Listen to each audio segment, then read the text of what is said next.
Hello, podcast listener. You've chosen an episode of JJ Meets World featuring Luke Beneke. He is the IT guy at my day job, but he's so much more than that. He's going to tell you about skinning hogs, his favorite trip to Las Vegas, to which there's only one, so it has to be his favorite. And we're going to talk about what a Magic the Gathering tournament smells like. Plus, Tucker and I talk about John Travolta for way longer than you would expect.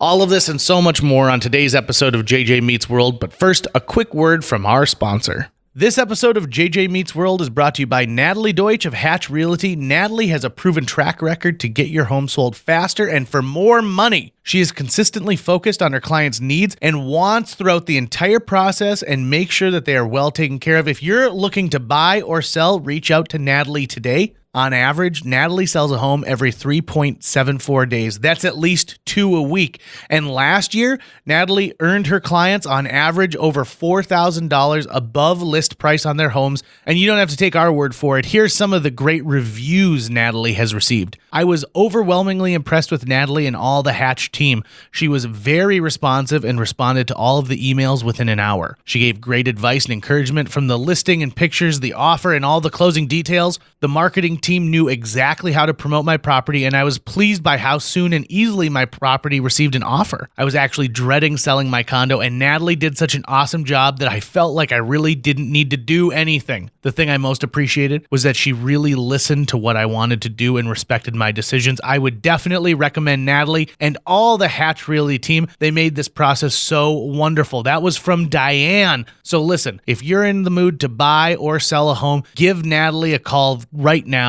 You can reach her at 701-388-9338. Natalie, Natalie, at hatchrealtyfm.com, or you can go to livefargomorehead.com. That's livefargomorehead.com and find out some information. Huge thanks to Natalie Deutsch of Hatch Realty for sponsoring JJ Meets World. 1, 2, 3, 4.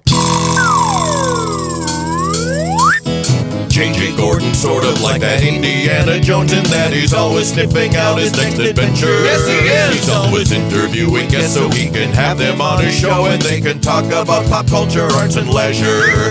JJ has his flag unfurled and he likes his french fries curled, and he's fun and then he twirled as he goes to meet the world. He will march into the rain even if his ankle's sprained. Take a peek inside his brain. This podcast is called JJ Meets World. Electricity. It's dangerous, but we all need it. I was recently rewiring something in my house, and I thought rather than go and turn off the breaker, I'll just be careful. It was a bad choice. Really? And I ended up shocking myself pretty good. But I've learned a lot about electricity from films and television, and nothing ever, like my hair didn't spike up. Can't reanimate the dead with it. Easy. Not super easy. I was a little disappointed that I didn't get all of these side effects that I was expecting from being go full a good powder. shark. No, I didn't. No. Mm-hmm. And I didn't get powers either. Mm-hmm. Not powder powers. That movie Powder came out of nowhere, and I feel like everybody has seen it. I watched it a ton as a kid. But nobody owns it. Yeah. No one owns a copy of Powder. Is it out on Blu-ray? I don't know. Is it even available? I would be surprised if it was. Why? Jeff Goldblum's in it. I watched that around the same time I watched that John Travolta movie, Michael. Yeah, where he's an angel. Where he's the angel, Archangel Michael. And it's got the woman from All in the Family. Mm-hmm. He made me chairs. Or no, that's the one where he makes some chairs is a different one. Where it's like more of a Powder-esque one where he's got some kind of special powers.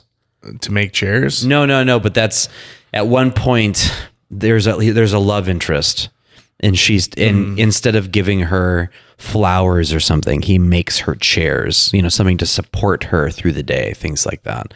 I don't think it's Michael though. I think it's a different movie where John Travolta is a guy who gets some sort of special insightful powers of some kind around the same era. Mm-hmm. I mean, I've seen Phenomenon. That's the one. And he's reaching his hand out like on the cover. Yep. He's reaching out for Scientology right in front of him. I've seen most of the John Travolta movies. In fact, I used to write a question called John Travoltage, and it was a question about like electrical things in John Travolta That's what the movies. consumer market's missing these days is a really good John Travolta box set. What goes in that? Definitely Grease. Face Off. Face Off is in there for sure. What else? I mean, Saturday Night Fever. Mm-hmm. That's got to be in there. Great John Travolta movie. Oh, Wild Hogs is a great John Travolta movie. Whether people want to admit that You got to put Battlefield Earth in there. Yes, absolutely. Any movie you have to if you're going to celebrate John Travolta, you celebrate the whole catalog. You don't pick and choose. Any movie that says, "Listen, this movie will get better if we can make a sequel," then you'll understand it. Right. But I think Swordfish doesn't make the cut. You don't No. need Swordfish. No. It's too much of a Hugh Jackman vehicle. Yeah, I like movies where John Travolta's the villain. Those are fun for me. Which is why I like half of Face Off. I don't like the other half. But is that what you put in it? Is that what you put in the... Boy in the Bubble. Boy in the Plastic Bubble, which is a TV movie he made. Okay. Where he was a kid who was super sick, and he had to live inside of like a plastic bubble. I mean, there are other John Travolta movies, clearly like Michael and like Phenomenon, but I'm not sure. Maybe Michael does go into the box set. Phenomenon probably does too, because those are two major vehicles for John Travolta. Maybe you need to identify the box set, like John Travolta with powers, John Travolta without powers. Yeah, the agony and the ecstasy of John Travolta. Because, for example, I said I like him as a villain. Does that mean that you're going to put the first Punisher in there? Right. Probably not. Do you separate out the movies from before and after he finds Scientology? Mm-hmm. I think you do. I think there's a demarcation point. I think you throw in a little special edition of something in the middle there to say this was a turning point in the Voltas. What do they call him for a nickname? How do you make Travolta a nickname? The high Travoltage set. Caution, high Travoltage. That's what you do. I also think that any of the movies past when he discovered Scientology, you just put a little tiny window with you in it and you're shaking your head the whole time. Right, but if you're looking for that good Christmas gift, the JTBS, you got to go for it.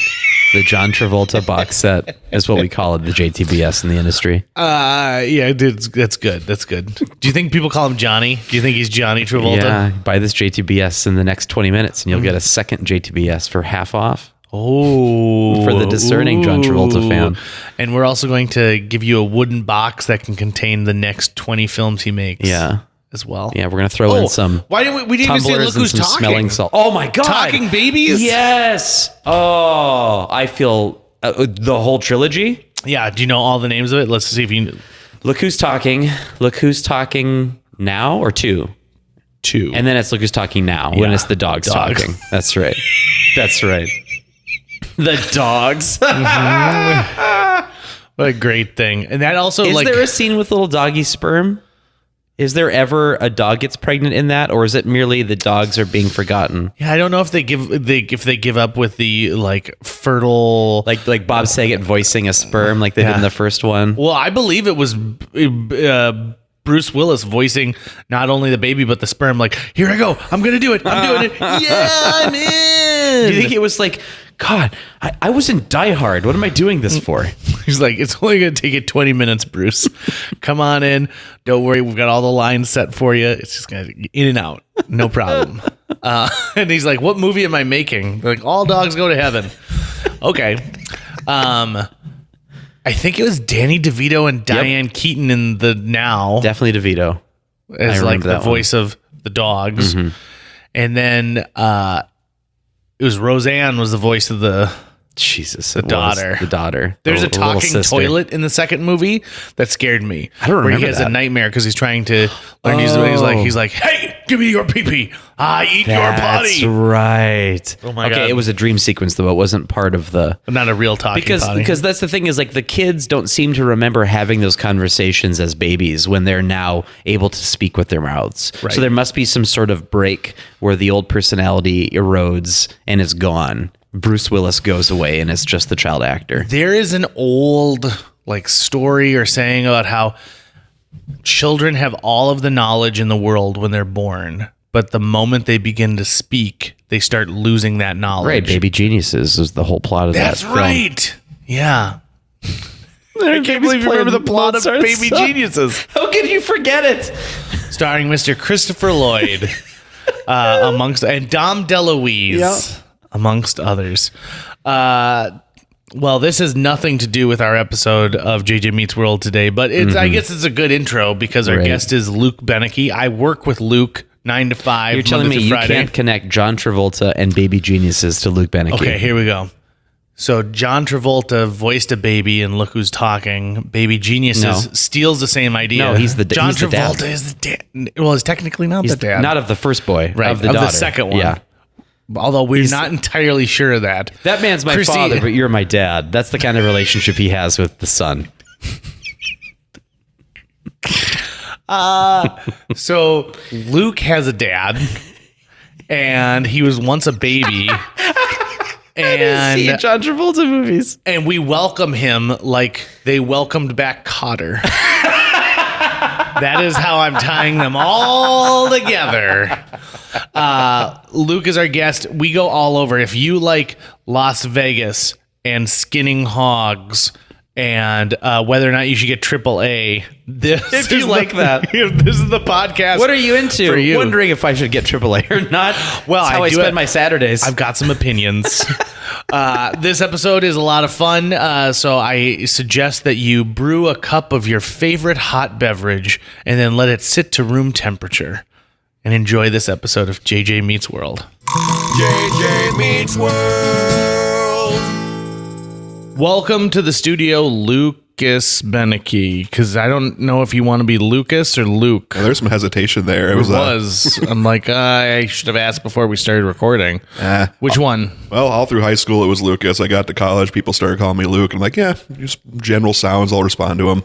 So I like calling you Luke. I've never been someone who likes the name Lucas as a whole because it reminds me of the movie from the 80s.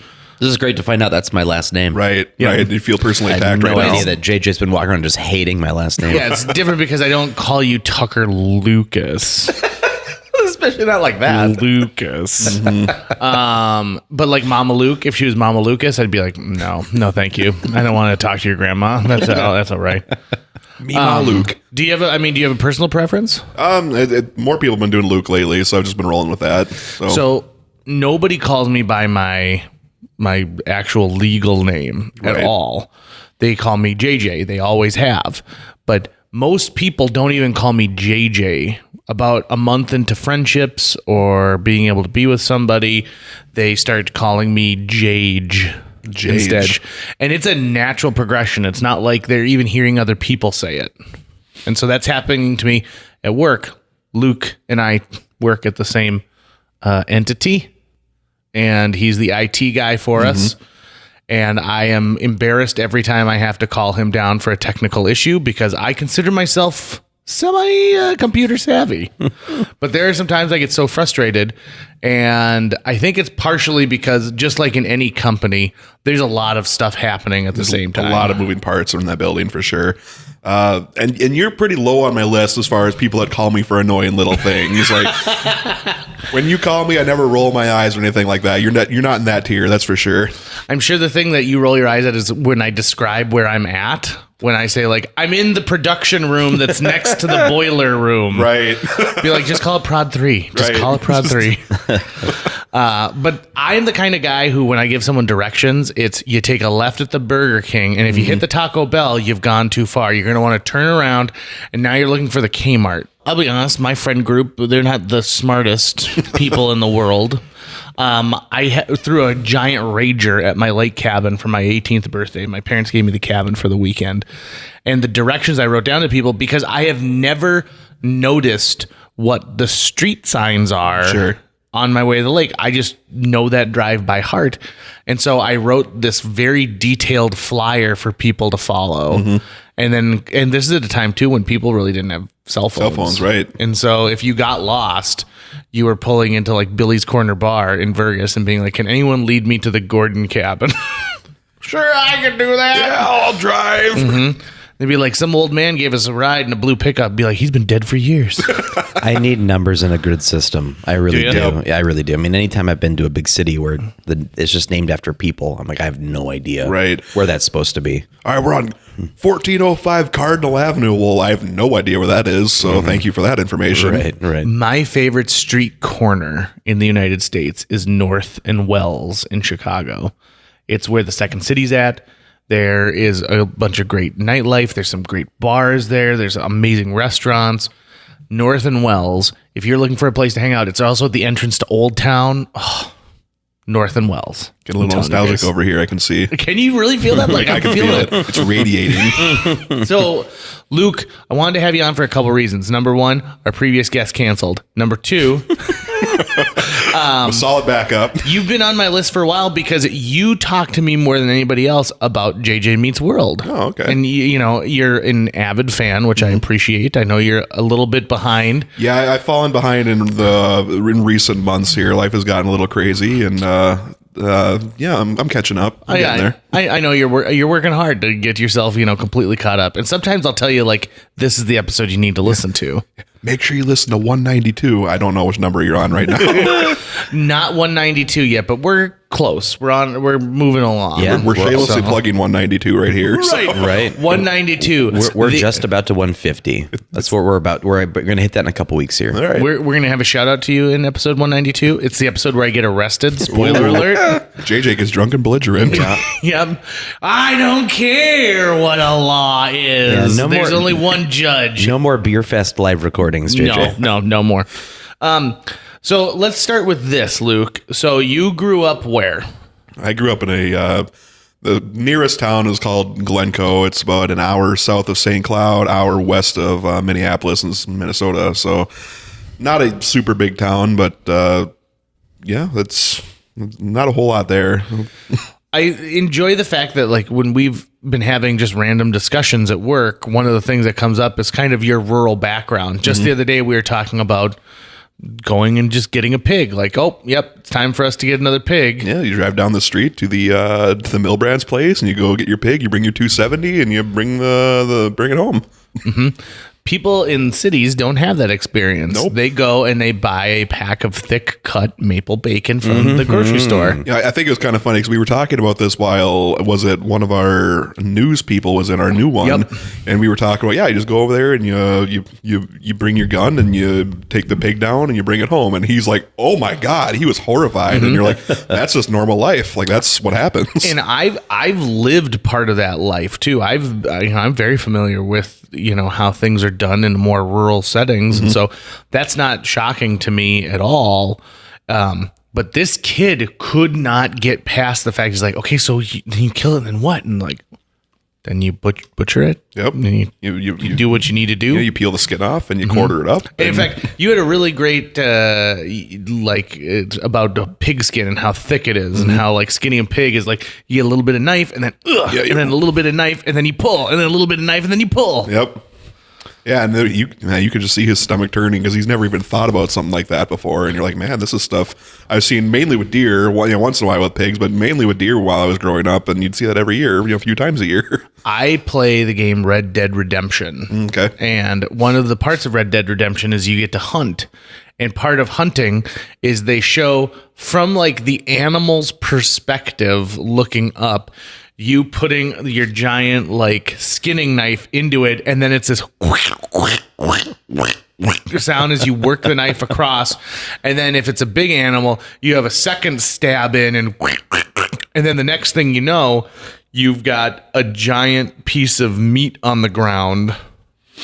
It's gross. Now, here's the thing about that. The animal wouldn't see any of that. They were dead long before the skinning process starts. I think they just, they were probably making the game and they said, well, we've got two different camera options for how we're going to show you skinning a deer. Sure. This one is from the animal's perspective. You don't really see a lot, but we do put some blood spatter on the screen. Versus the over-the-shoulder shot, and then you heard from the other room. So how do you get into the world of computers when you don't have the internet until you're even 14 years old in your house? I don't know exactly how we got into it. I remember hearing stories of my parents dropped me off at preschool, and I was the only one that knew how to work a computer, though I had never seen one before. So I kind of had the knack for it for a long time, I guess, and just kind of stuck with me. Do you love it, or is it at this point like this is just what I do? I'm still fascinated with the new stuff that's coming out. I always like to keep up with, what new technologies are coming out, what to expect with these new, operating system updates, things like that. And it's always just kind of cool to see where we go from here, because I feel like we've come so far as a technological society that what's next? What's next up on deck? Are you old enough to remember gateway computers? I am. Not that young, but yeah, I do remember that was the coolest thing. If you got the cow box at your house, like you had. Oh yeah, that was the height of luxury at the time. So the internet's coming. I believe the company was out of South Dakota, right? That I'm pretty sure it sounds was right, but I can't confirm that, because people would go down to South Dakota to talk with a representative and build their computer. You could also do it.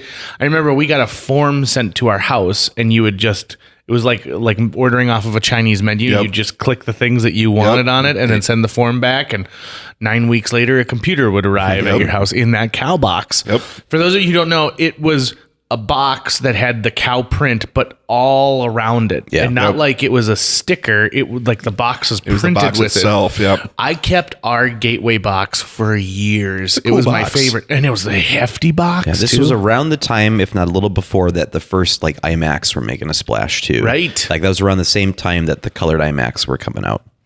Time frame wise. In Fargo, we opened a gateway store. I remember going there. That's where we bought ours, was just from there. I remember that was my gift for my 18th birthday. So I threw a Rager, and then my mom was like, well, we're going to get you a computer that can follow you to college.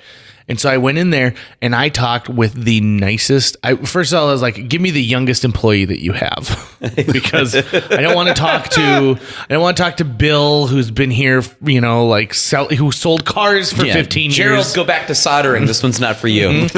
And I said, okay, Cade, come up here. this is the thing. And he, what the first thing he told me, he goes, you should really concentrate on your graphics card in this, because internet video is becoming a big thing. Gaming is getting bigger.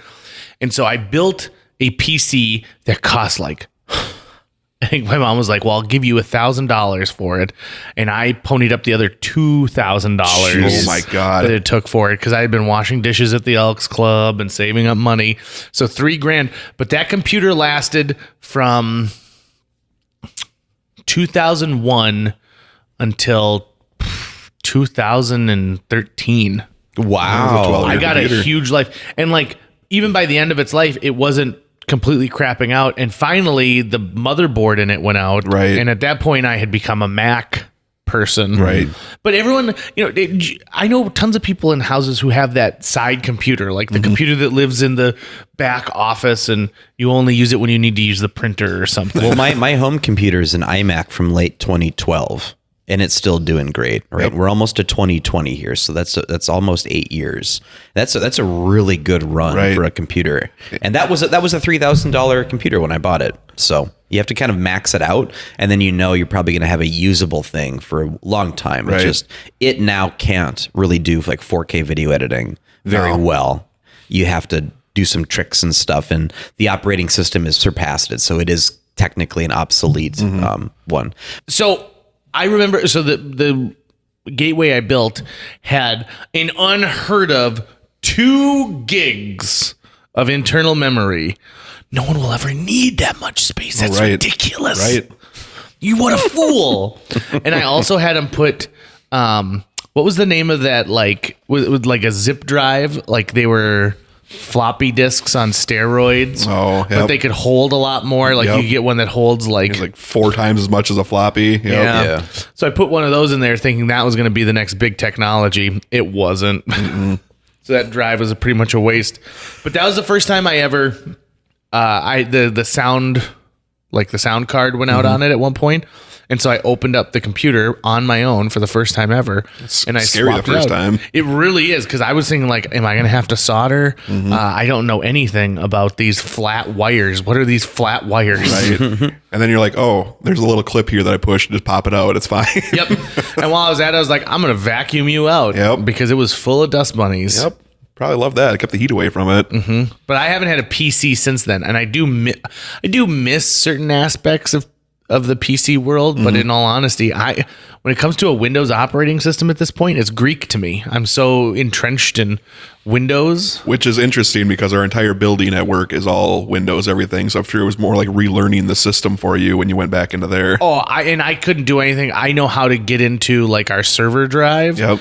And that's about it. If you were like, hey, could you find this program? I'd say, I don't know, does Control Alt Delete still work on this thing?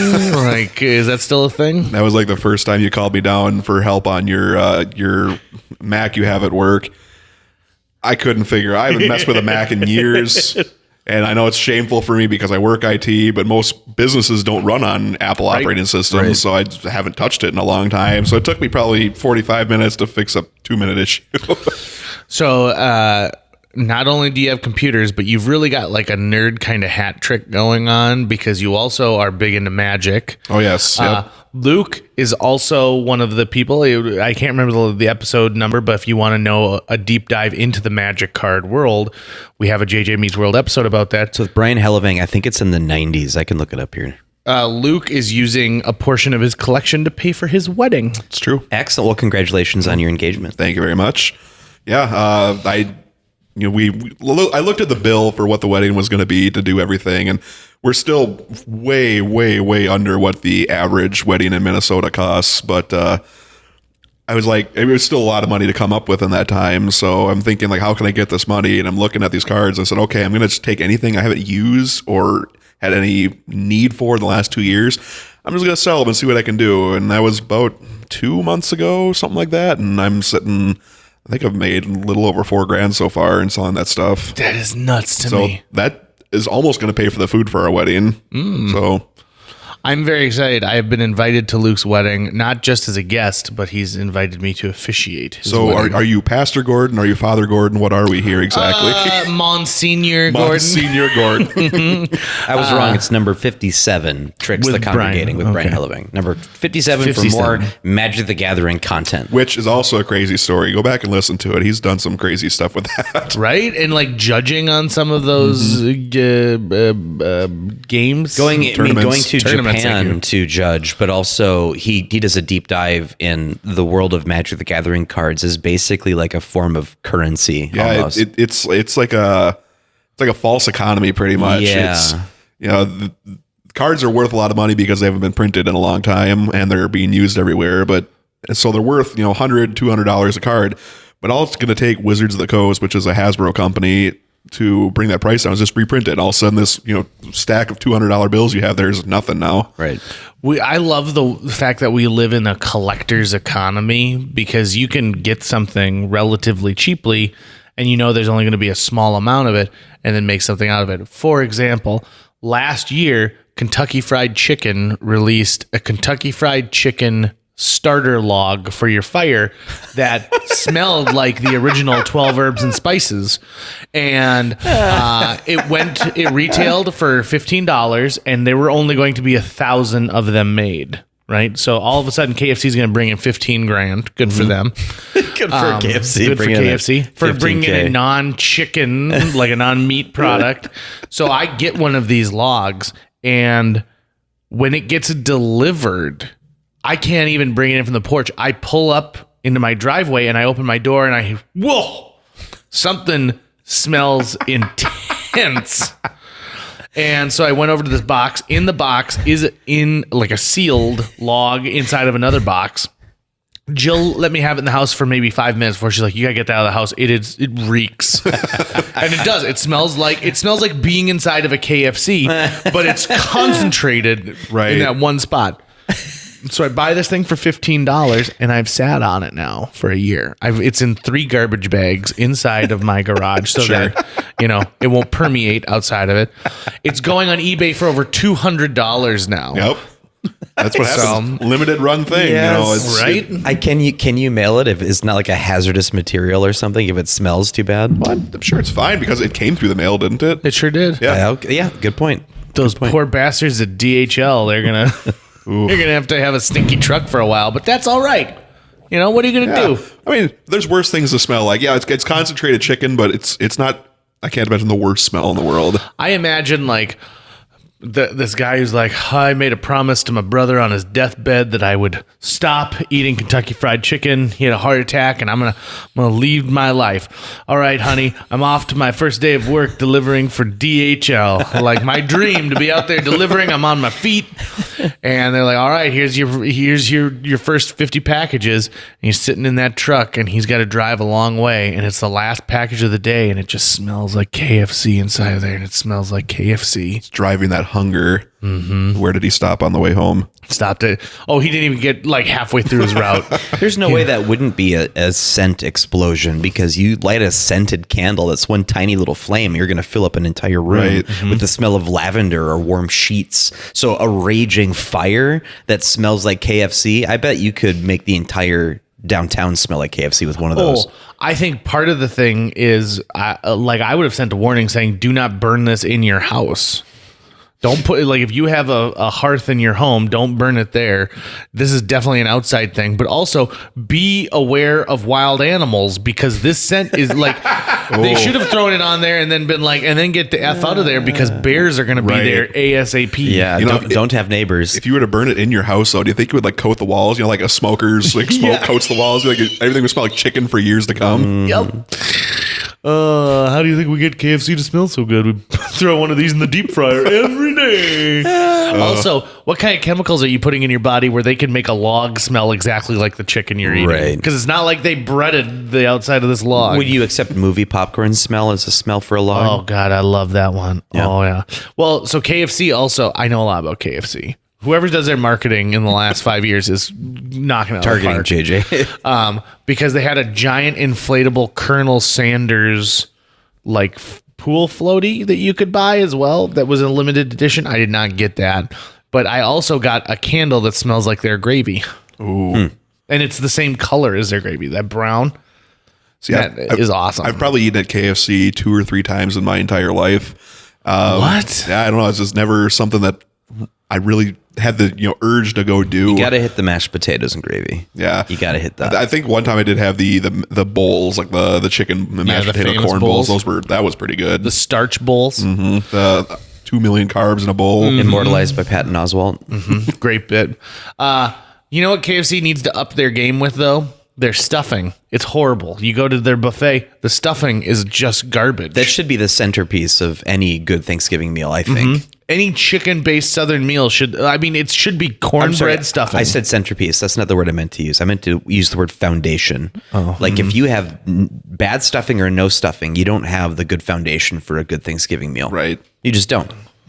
Are we saying KFC's a Thanksgiving meal now? Well, that's outside of KFC, that's the only time I would eat stuffing. That's would be fair. like holiday meals. Yeah. So Thanksgiving, Sure. so maybe probably better word to use than for it, but that sort of that hearthy, homemade type, meat and potatoes kind of meal. I think you need stuffing. If you don't have it, you don't have a complete meal. Interesting.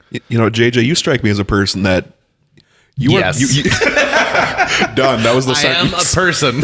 you strike me as a person that definitely goes towards those promotional collectors type things. Oh God, yes I do. Because You should see how many different Monopoly boxes this kid has. Well, you tell me about the log, and then I know you recently got a keg of ranch dressing. You seem like that person. These things are definitely targeted towards. I love stuff that is kind of kitschy, but I also like stuff that makes me a little bit internet famous, right? Yeah. So I also recently got the Never Ending Pasta Pass from Olive Garden. Spent $100, and I have paid for it, I think, 10 times over at this point. That's a lot of Olive Garden. That's a lot. I owe myself 2 hours of cardio, though. So I usually go and do like some gym work, and then I go eat afterwards. I carb up. But also, they're cool about giving me like just the proteins. Sure. So like I can have just like a thing that's full of meatballs, and then I'll have some breadsticks for a little bit of carb, and then super salad. Sure. So, and they've got shrimp on that thing. So if I ever want to feel fancy and shrimp it up. Yeah, I was going to ask you about that. Is the Never Ending Pasta Pass? I was going to ask, is that just the pasta and sauce like that in Never Ending Pasta whole Bowl? Thing. And I'm jealous. I envy you as a man. Yeah, and if I can go and only get a water, I mean, it's free. Unless, I'm supposed to tip. But it really depends on how much, if they don't make a big deal of the fact that I am the only person in Fargo with this Never Ending Pasta Pass, I'm not going to tip you as much because you do not care about meeting a celebrity. But I do. I fall for that stuff all the time. I also have gotten to the point now where I have enough disposable income that I'm collecting stuff I wanted as a kid. Right. For example, when the Flintstones movie came out, McDonald's had a tie-in to make these glass Flintstone cups. Like one looks like a horn. That was a whole thing too. That wasn't just Flintstones, like Jurassic Park, Batman Returns, all the. I'm sorry to interrupt you, but yeah. But I wanted the Flintstone ones real bad, and so I find them on eBay and then I purchase them so I can have the entire collection in my home. Like Garfield, cups used to be popular for everything. Yeah. Yep. Oh yeah, for sure. I wonder why we gave up on collectible cups. Yeah, it was always a thing that whenever you'd go somewhere, they always had some kind of commemorative mug or a cup or something they were giving away. And I guess some places still do that to a certain extent, but it's not like it used to be where any time you went anywhere where there's people involved, you would get something like that. Back in the day, I think it was at the Piggly Wiggly, or maybe it was another national brand, but when you would buy groceries, if you bought, let's say, $30 or more in groceries, they would give you a voucher for part of a china set. So this is good for a plate and this is good for a cup and this is good for this. And so there are people who built up this entire china set over the years of just going and the grocery store, these things. Yeah. Getting the things you get every day. And it was a brilliant idea because back then you didn't have a Bed Bath & Beyond to go get dishes at. Right. Well, the special thing though with those particular glasses you're talking about too, like they're carved. They're like mini statues. It's not just a glass with a picture on the side of it. It's like an actual statue of something that you would. Oh, so it's like a molded glass. Yeah, that you drink out of it's essentially. 3-dimensional. I remember the Batman Returns one specifically. I believe there were Jurassic Park ones as well. I think you're right. Did Taco Bell do something like that for Phantom Menace? So what I remember from Taco Bell Phantom Menace. So Phantom Menace had a deal with Yum Incorporated, which owns Pizza Hut, Taco Bell, I think KFC, and one other, like a burger one. Maybe Burger King. Anyway, so there were 4 different fast food tie-ins, one for each. And so they encouraged you to go eat at all 4 of these so you could get all 4 of these pieces. Okay. I remember one of it was you could get on the backside, it was like a picture of Watto and then one of Padme. But if you put all 4 of these together, it formed the Phantom Menace poster. But I think that they did have something at Taco Bell. It maybe was just like a plastic cup. But it was something, KFC back in the day used to do these molded cups. So they had the Looney Tunes characters as a mug. And I had the Wile E. Coyote, which I liked because he had this big snout. And I used it when I was a 4th grader as we could have a water cup on our desk. And I used that because I thought that would get me attention. Yeah, you're flexing pretty hard on the other kids, essentially. Really Super jealous. The restaurant promotion that gets me every time is McDonald's Monopoly. Oh yeah. Whenever McDonald's Monopoly happens, I'm like, McDonald's just got a bunch of my money. Right. They just did. It's something about the gambling mentality of peeling off those little stickers, right. The pull tabby-ness of it gets me every time. And you talk about gambling mentality. Fargo got me real bad when I moved here. When I first came up here, I was like, oh my God, you can gamble anywhere here? You can just go to the bar and play blackjack? This is incredible. It was just so foreign to me as you got to go to the casino, you got to go to the reservation to do this. And it did bad things to me, I'll tell you that much. I wish playing poker was profitable in the same way that blackjack is for charities. Right. But you're not playing against the house, you're playing against other players. So right. It's more fun. It's hard to, but I would love to go play just like a really low level poker someplace at a bar. I would go out to the bars more if that was a choice. If you could play poker against like the house. Not against the house. The fact that you're not playing against the house is why it's not profitable. It's like one of the least profitable games in a casino. They're getting a rake, but it's still nothing compared to any time you're playing against the house where they have the edge. Right. So they're making that kind of money. But there is free bar league poker where you can go. they're going to have it there for you so that you're there to drink. Right. So I'm going to hopefully start getting back into that again because that's kind of fun. I don't understand why people love slot machines, because you have to imagine that in a world where my computer itself will tell me like, hey man, you should download this and get this great thing so you can have someone who dances every time you click on what the temperature is. And I know it's working against me. There's no way that there's not some kind of rigged mentality behind like slot machines. Have you ever seen a slot machine tourney? No. That's a thing. I've seen plenty of them in my day. Like who wins the most? Or so it's a setting on the slot machine. So I used to work in poker television, so I spent a ton of time in casinos. Sure. And very, very popular with the elderly. And I'm going to quote, I've quoted this before. I can't remember the article I read in it, so I bet it's somewhat apocryphal, but I think it's close to the mark. I wouldn't be surprised if this is true. It's often said that roughly on average, 30 to 40% of a casino's profit is coming from the slot machine floor, specifically from people with gambling addiction. Yeah. So the slot machines are basically the rest of the casino is like there to feed the slot machines. Yep. So you could argue. So the elderly love it. Pensioners love it. They come in. That's usually where they're at, is because they're not. It's low stress. They're not talking to anyone. They're not trying to have to hear anything. You're just pressing a button. And what they'll do is they'll have slot machine tournaments where they'll designate like a couple rows of one particular slot machine. Then there's a tournament setting, which makes them looser, makes them pay out more. But you're paying out for points, so you've bought in. And then you literally just stand there and you just press the button over and over again. And it's just rows of people just pressing the button over and over again, trying to get as many rolls in as they can to try to get as many as the most points. And then if you get the most points, you win. But it's just, that's all it is. And it's very, very popular. It's very popular. And oftentimes you'll win things like toasters or whatever, appliances, things like that. You know how you can tell what celebrities are down on their luck? Because when they get on How to Dance with the Stars or whatever. No. That's a big time at this point. Sean Spicer. Yep. That was a big get for them because they're like, it's going to be hilarious. It's when you go to a casino and you see like, oh, they made a Back to the Future slot machine and only one person is providing voice work for it, like custom voice work. You know, like, oh man, Tim Wilson, he's really going down because Biff keeps going like, keep spinning those wheels, butthead. Can you imagine though if one day we had a JJ Meets World slot machine? Oh, I would love that. I would play that. What? Okay, so let's talk. Apologies to anyone with gambling addiction. Don't play our slot machine, which doesn't exist yet. Right. But you could advise on it. Right. Make the berries bigger. So, well, that's the thing. Is so what are the icons that we would be spinning on JJ Meets? Obviously, Luke our would JJ, have some good insight on this JJ as a Meets World listener. logo would be one. That would be your 7. Then you line up 3 of them. Then that's the jackpot. And maybe you have different icons representing different guests you've had over the years. Ooh, so if you had like, let's say you get 3 stocks of rhubarb for Jacobson, and, right? Maybe like a gravestone for Alex Rydell, the Undertaker. There's one of just Tucker's face. I mean, you could probably use a microphone. Right. Would be Probably an easy a Diet one. Coke is in there somewhere. Yeah, officially licensed. There's a spoonful of mustard. It's a whammy.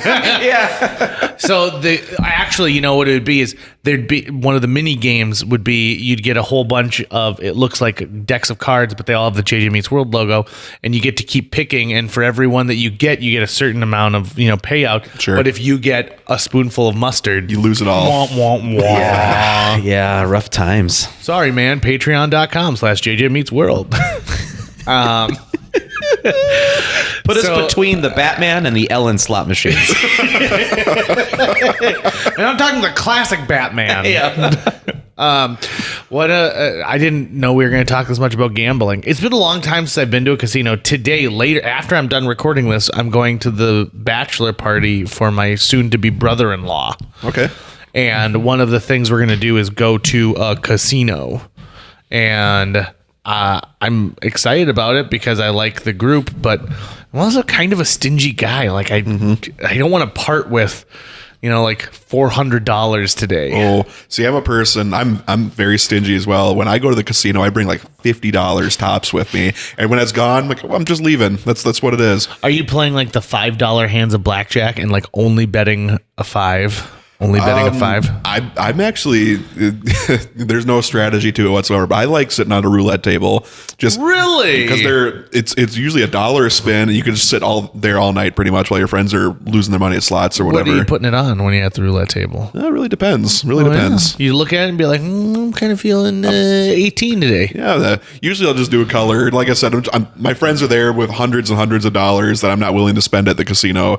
So they're going to be off doing whatever they're doing, and I know we're going to be here for hours. So I'm like, I'm going to sit at the roulette table with $40, and I'm going to last just as long as they are. So when you turned 18 in the state of Minnesota, you can go to casinos when you're 18 because they don't involve alcohol. Right. My understanding. So, or no, you can't. There's alcohol. There's alcohol, but there's a bar you have to go to. Right. That's what it is. So was that something pretty popular for you? Like after you turned 18, like 18th birthday, it was rite of passage. You had to go to the casino. It was not a choice. It was something that had to be done. And your friends who weren't 18 yet left in the dust. Jealous. Yep. Yeah. And it was always a thing. Everybody loved doing. It's pretty much every weekend. People would say, "Hey, let's go to the casino. Let's go to the casino." I said, "Listen here, I make $7.25 an hour, and gas is $4.95 a gallon right now. So I am not driving an hour each way to go to the casino." I remember going to the casino after the Super Bowl one night with some friends. We were like all together. We were watching the Super Bowl, and I must have been 20, 21 years old. Sure. And my buddy goes, "Yeah, let's all go to the casino." So on the way there, I was like, "Well, I'm tired." And he's like, I'll drive, no problem. So he drives there. I win big. Okay. Like it was probably the biggest I've ever won. The type of thing where they had to send me a tax form. Oh, wow. Right? Yeah, big win. And on the way home, he was super pissed because he said, "You didn't even offer to pay for gas." And I said, "Well, we split gas." He's like, "Yeah, but you won big. You should have paid for gas." Right. And it's always kind of weighed on me a little bit. And I've seen this guy 100 times since then. And I always still meant think to about say, it. yeah, I was meant to say like, "Hey, Ryan, I'm sorry. I hope you don't harbor any resentment about that. But if I had lost, would I have been able to say like, Give me my gas money back. yeah, I'm not paying for any gas." Right. No, And that here's wouldn't the thing. happen. Guess who walked out of there having lost everything? Your that friend. guy. Yep. He wanted to recoup something. Right. Yep. He like I was part of his gambling strategy. Right. That, well, whoever wins big. And given I'm that guy who, when I win big, I want to be like, "Everyone, the buffet's on me." Right.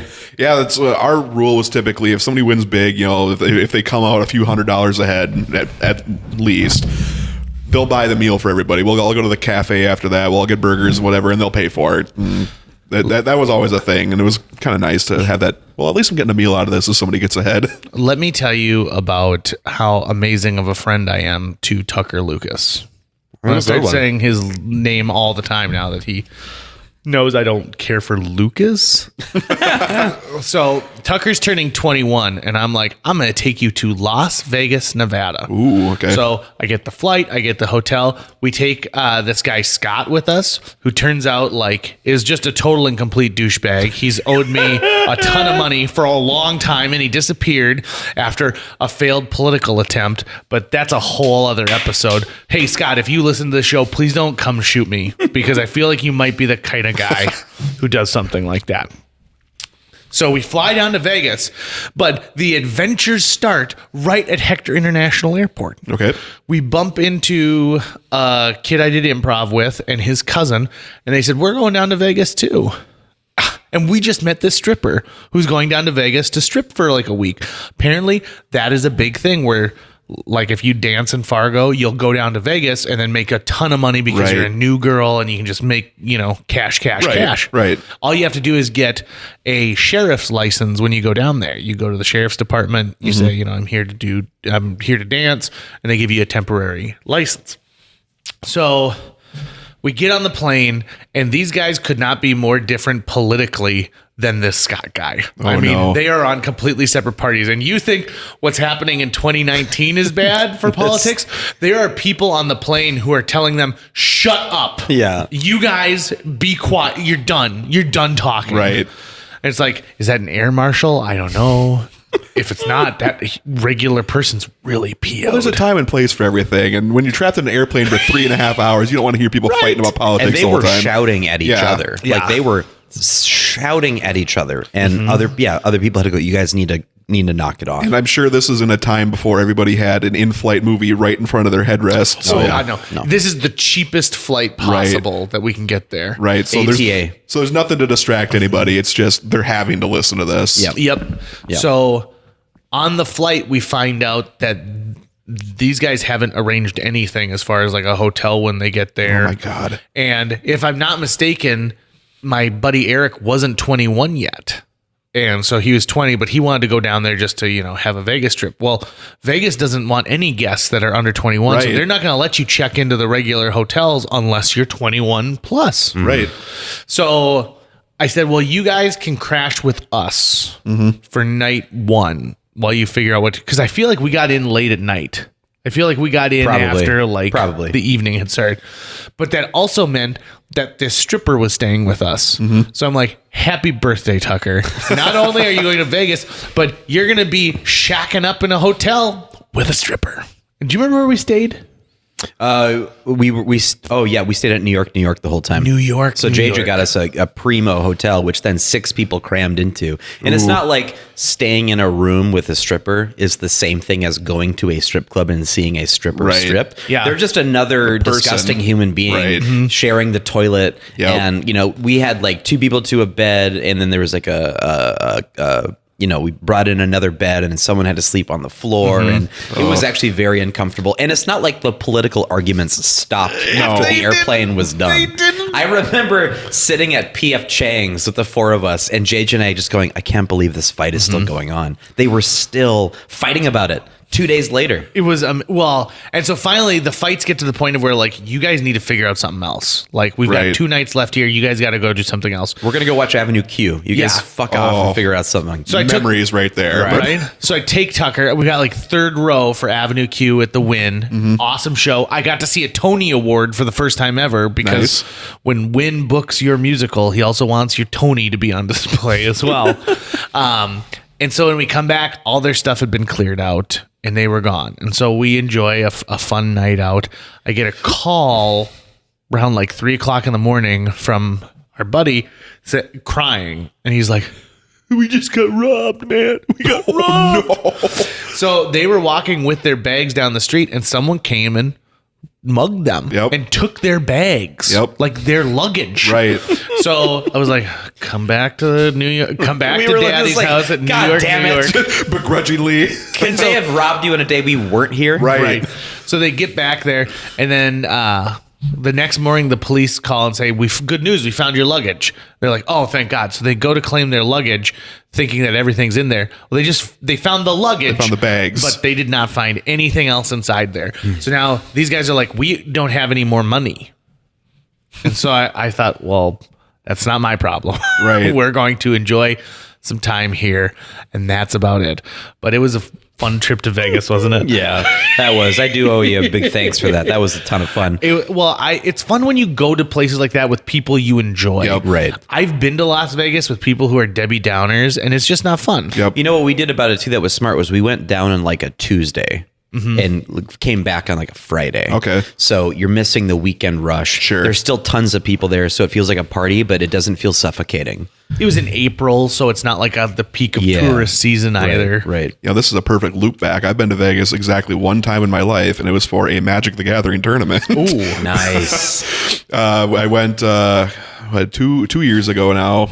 It was me, my fiance now, and one of my best friends. We all booked the flight together and all the rooms and everything. And my friend gets laid off about 2-3 weeks after we booked. So I'm like, okay, well, I'm still living in an apartment. I don't have the house yet or anything, so I can cover you. Pay me back whenever you can, whenever you get jobs. So over the course of like a year, he's giving me like $40 a week, just whatever he can afford out of his paycheck. But so we go to Vegas. We leave on like Wednesday night. We're coming back on Monday morning. And I had been with the company exactly 5.5 months, and my PTO kicks in at 6 months. So I had to work that Monday, and that's a whole nother story. But we went down to Vegas. We did our tournament and everything. It was all sorts of fun. My buddy was just turning like 6 months sober. And he goes, if I can make it through Las Vegas without having a drink, I think I'm going to be good for the rest of my life here. So we went through the whole thing and it was fine. And it was a great trip, all sorts of fun. It was hotter than hell because it was... What time of the year? It was the middle of June. Oh, yeah. Yeah, Vegas in June is not a good place to be. Vegas, June, Magic the Gathering players. I bet that convention hall had an interesting odor. There was a funk about the room. You could cut it with a knife. You jam 4,000 sweaty nerds into one room together. It's pretty bad. It's a It bad smells thing. like Cheetos and dead skin. And it's not even just the sweat of the heat. It's the sweat of the competition as well. Yeah. I don't know what that smell is. It's fear and anger. Cardboard.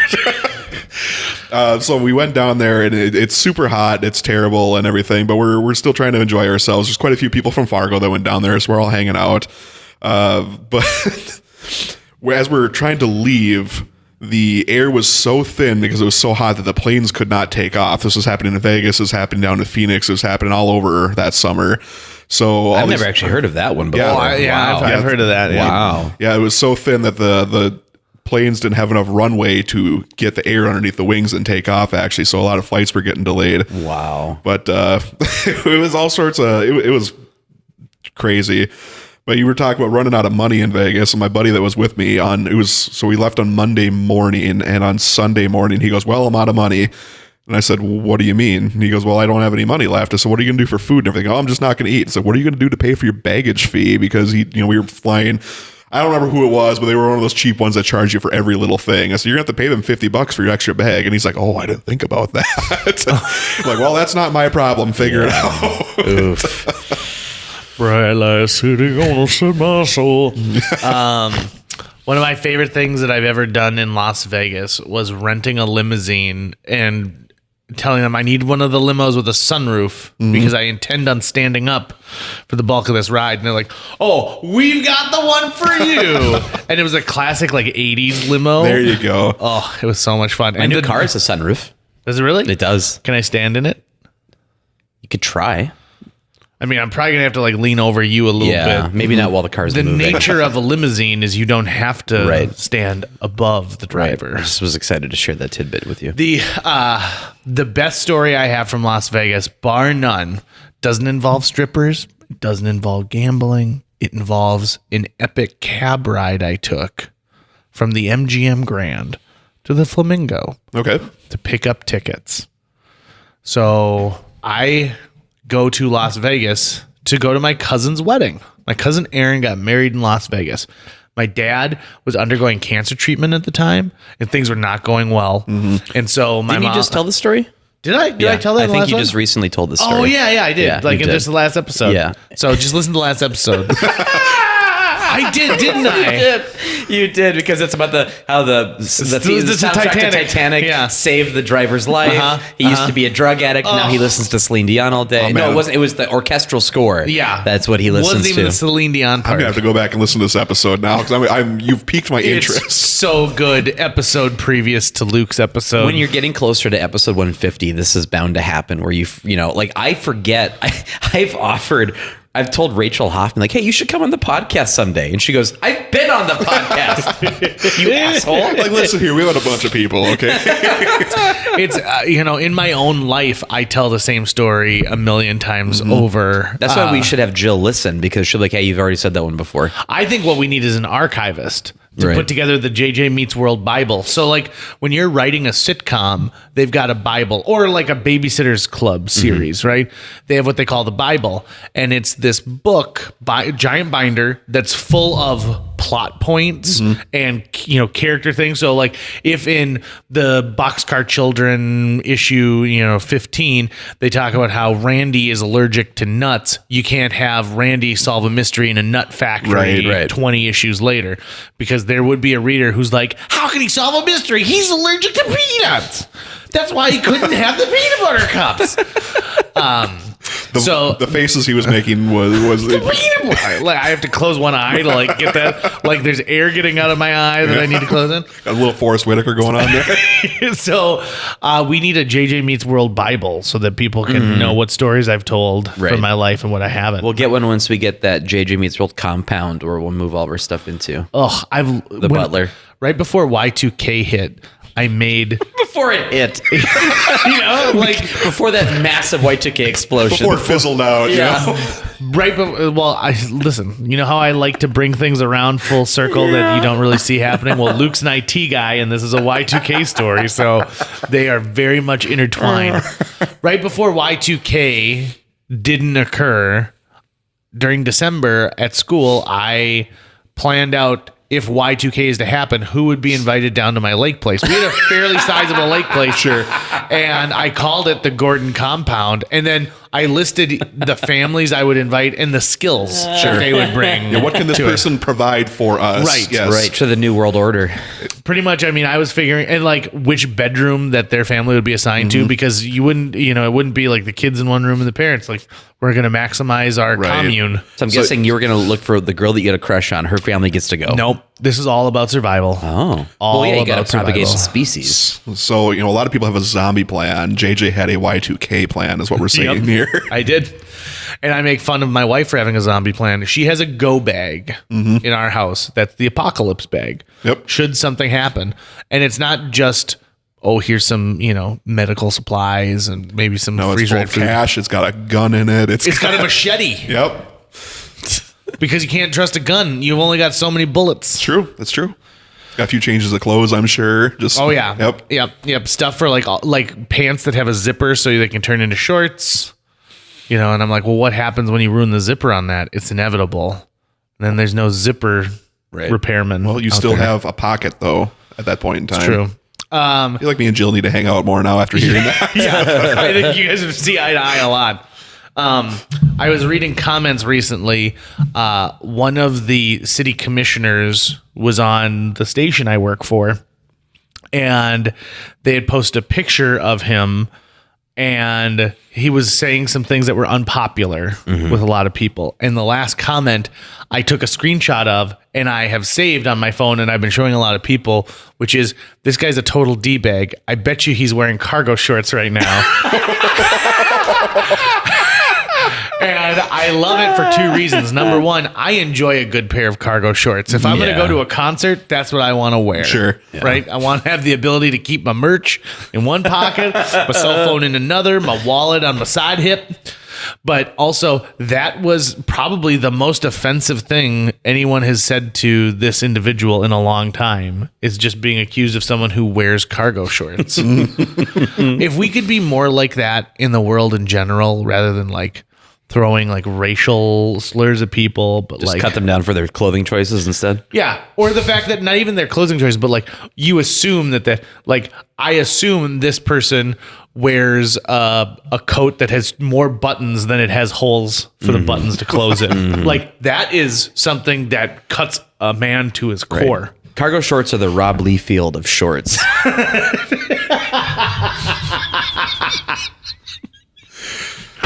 There's a timeless look of cargo shorts and Crocs that I think just people can't live Right. down ever. So if you're one of those people, just reevaluate your life decisions. J.W. Old and William Navy built their empire on cargo shorts.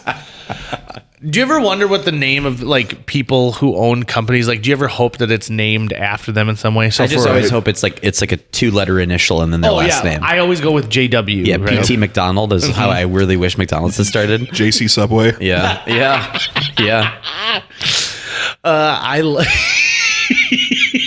I'm gonna stop by JC Subway. We call McDonald's McDan Land Swansons. Oh my God. I don't know why. That's so much more work than it has to be. McDan Land, like where are we going for lunch? McDan Land Swansons. And I don't know why, but we do in my group of friends. Of course, Mickey D's. There's an older woman who worked at a McDonald's location here in Fargo on South University Drive, and her job was to like wipe down the tables and Right. collect trays. And there was a stint where we were working at a school that was nearby, and so we went there every day for lunch for like a week and a half. And every day she would come over and talk to us, and she called us her boys. And so we started calling her Mrs. McD. And we're like, we'll see you tomorrow, Mrs. McD. And she goes, you better. And, it's odd that we would go to McDonald's every day for a while. This is like if it was a Hallmark movie, there's another day where they show up, Miss McD isn't there, but there's this little shrine of like paper cups being made at the table, and then little Dustin would start crying and run out, and then he has to go talk to his parents and learn a life lesson. And JJ comes by like, hey man, listen, here there's an old lady working at Burger King. You want to go over there for a little bit? It's the Burger Queen herself. Now I need to know, did it get to a point where you'd walk up to the counter, they had it rung up for you already, they knew what you were going to get? No, because the slack-jawed mouth breathers that were working that shift at McDonald's just didn't care. That being said, there are 2 people who work at the same McDonald's location that people talk to me about. Mm-hmm. They're like, oh, I was just there. It's a young man who says your order back to you, but not in a way like, all right, you got 2 cheese, or like, you got 2 cheese. He's polite and he's nice. And then he says, God bless you, when he hands you your bag of food. And I immediately, I'm like, you're manager material. I also hear a Chick-fil-A lawsuit coming in there, but that's a whole other thing. And then there's a woman who she had gotten out of an abusive relationship, and she had been living at the YWCA, the women's shelter, and she had nothing, and it was walking distance to the shelter. So she went and applied for a job, and she got a job working, and she eventually worked her way up to like assistant manager. Sure. And they did an article about her in the paper about this woman who's worked at a McDonald's now for 15 years, and it gave her life back, which... There's also a book called How Starbucks Saved My Life. Have either of you ever heard of this book? No. Oh, it's about this guy who works for an advertising agency, but he's too old. So he's pushed out of the advertising agency because he's too old. And so he's trying to drum up business, decides he's going to be a consultant to open up his own shop. It's not going well. He can't even afford an office. So he's sitting and having meetings at Starbucks in his fancy clothes. I mean, he was making probably like $1 million a year. Sure. And so now he's not making anything. He can't afford his bills. Creditors are calling, his kids' colleges are saying like, hey, you owe us money. And so he's sitting at this Starbucks and he's being stood up for a meeting. And this is a true story. This is a memoir this guy wrote. When this young woman comes up, she goes, hi, are you applying for a job today? And he's, what? No, I'm big business. And she's like, well, we're currently hiring. And he said, well, something is better than nothing. So he takes his job at Starbucks and he talks about how this job that he felt was demeaning previously gave him his life back. Right. And he learned the value of like what it's like to be on that side. And like they allowed college credits and they had all these things. And he goes, I never knew that this company was actually taking care of its employees in that way. It's a phenomenal book. It's a great read. I still don't like coffee, so it's hard for me to really get into it. If it had been something like JCPenney's Husky department saved my life, then I'd probably have a bigger grasp on what he's going through. Media Place saved my awe. Oh, no. Yeah, I don't want to take away from the power of that book at all, but if you're making millions of dollars a year and all of a sudden you can't pay for college, you can't pay for this, you can't pay for that, like you weren't planning financially. What colleges are your kids going to? You're like, Jesus. It's like who decides like, okay, I'm making millions of dollars and all of a sudden my bills can't be paid. Most people aren't going to see $1 million in their lifetime. So, but I'm sure he's living outside of his means, right? I'm sure he's living in a home that is, worth a couple $1 million.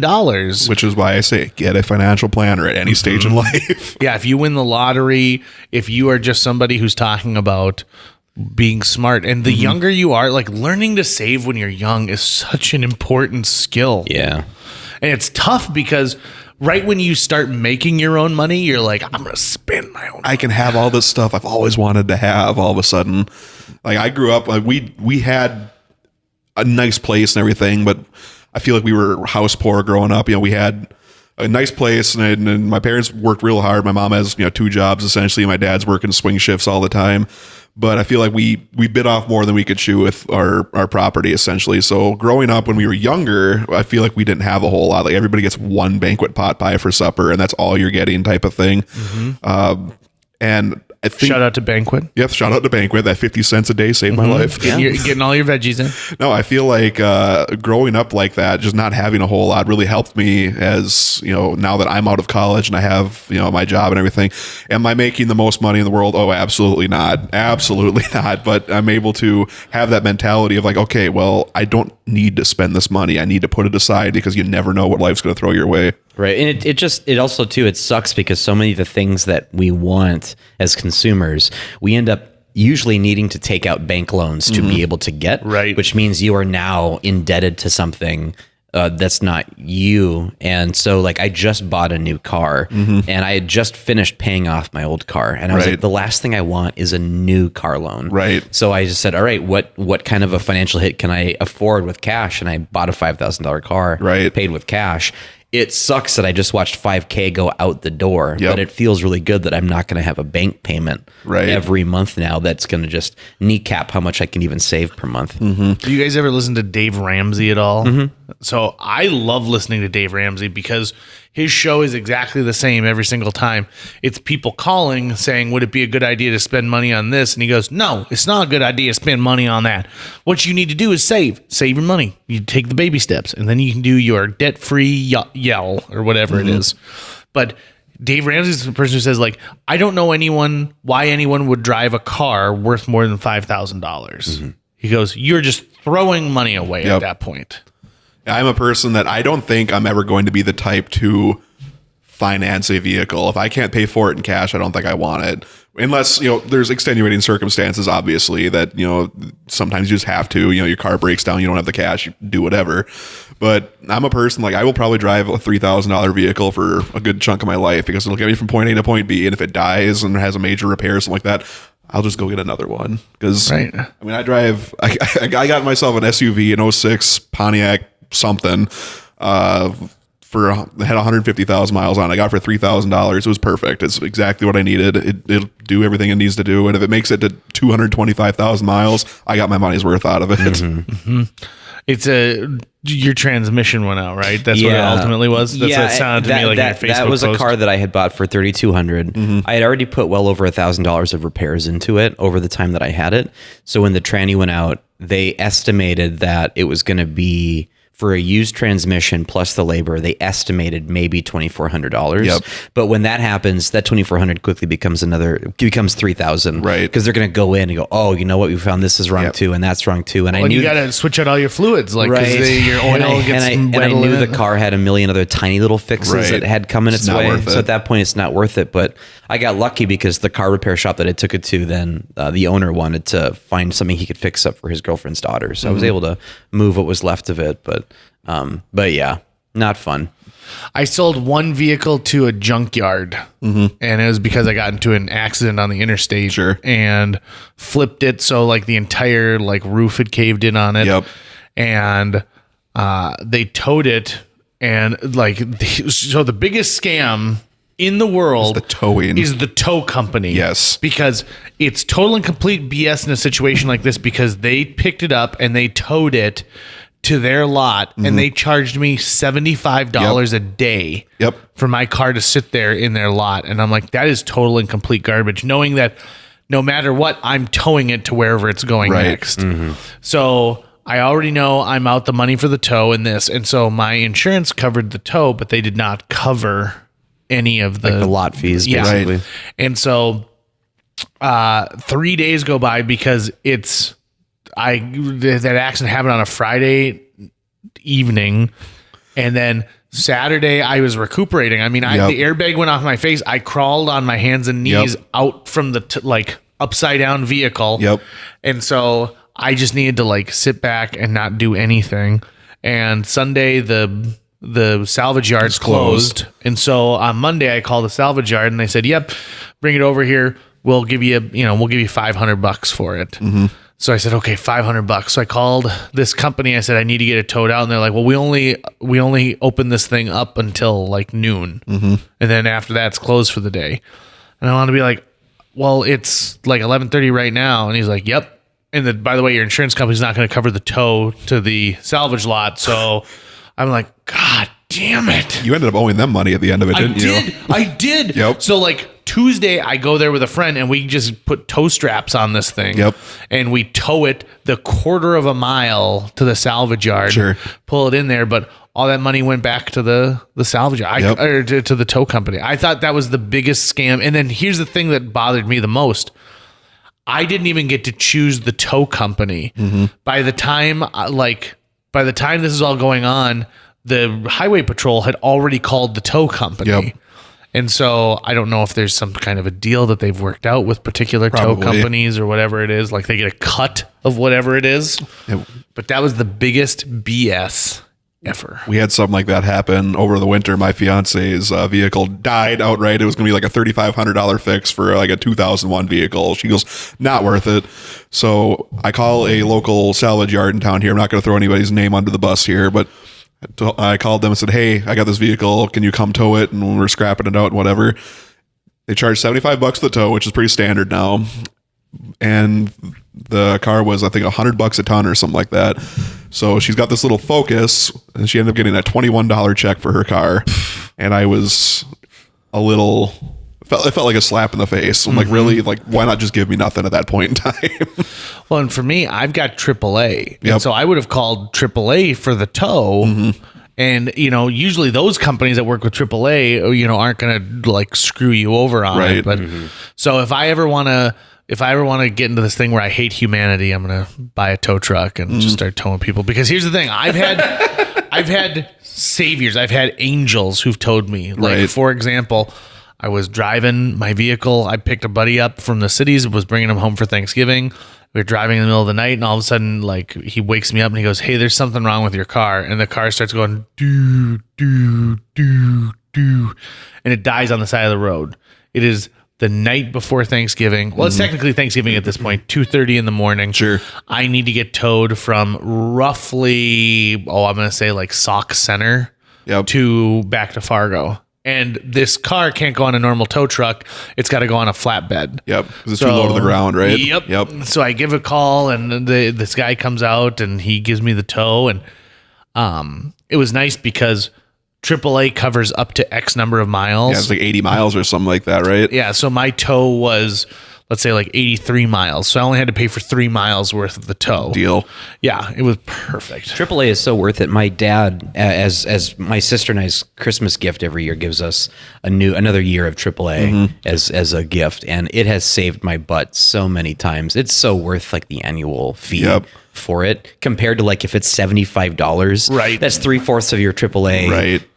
Cost in the year right there. Plus you can do discounts and stuff. It sounds like I'm a AAA spokesperson at the moment, but You're not a paid sponsor. no, I'm not. If AAA would like to sponsor JJ Meets World, we'd start doing episodes inside of cars. Yeah, instead of broken down cars. Like, we're here with Gladys waiting for the tow truck to come. Right. How's it going, Gladys? My in-laws just went to AAA because they also do travel planning for you, and they're doing a trip to Alaska. Sure.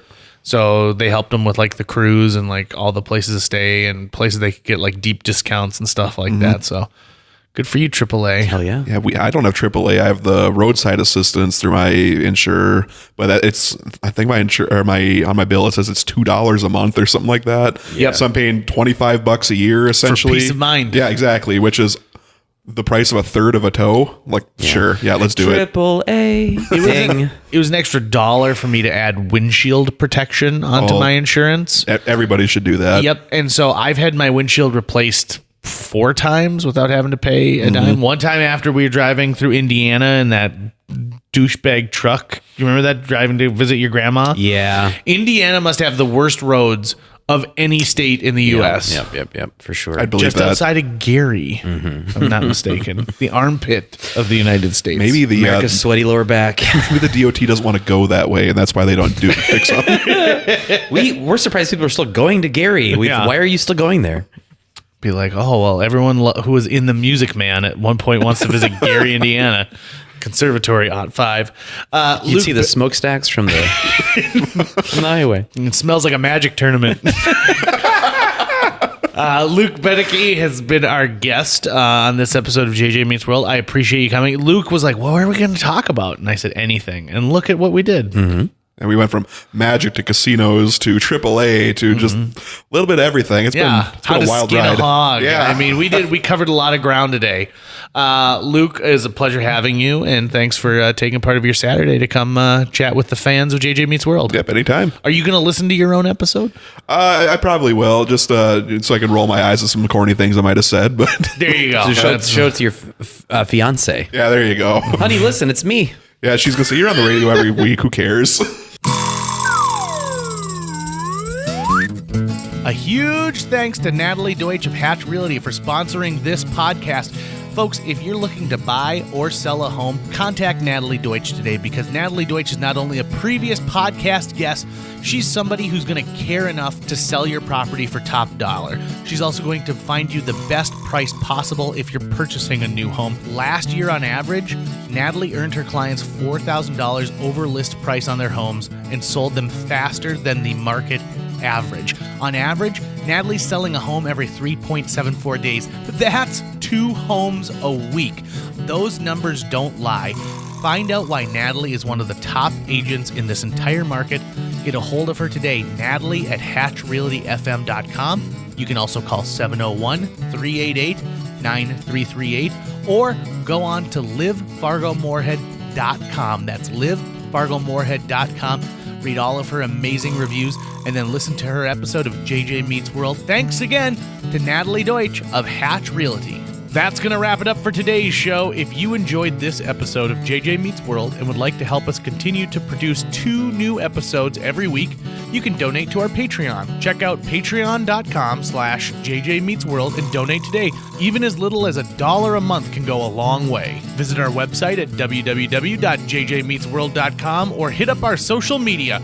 We're on Twitter, Facebook, Instagram, all the sites the kids are using these days. If you'd like to stay up to date on new episodes of JJ Meets World, you can find us on iTunes, Google Play, Spotify, Stitcher, iHeartRadio, YouTube, or wherever you consume the podcast that you love. JJ Meets World is produced every week by Tucker Lucas. You can find out more about Tucker's work by checking out www.moonbasemaria.com. If you want to get in touch with your host with the most, go to linebenders.com, and you can find direct contact info for JJ. When I was a kid, I had a VHS tape called Hard Hat Harry Takes You to See Big Trucks, and it made me want to have like a truck in my future.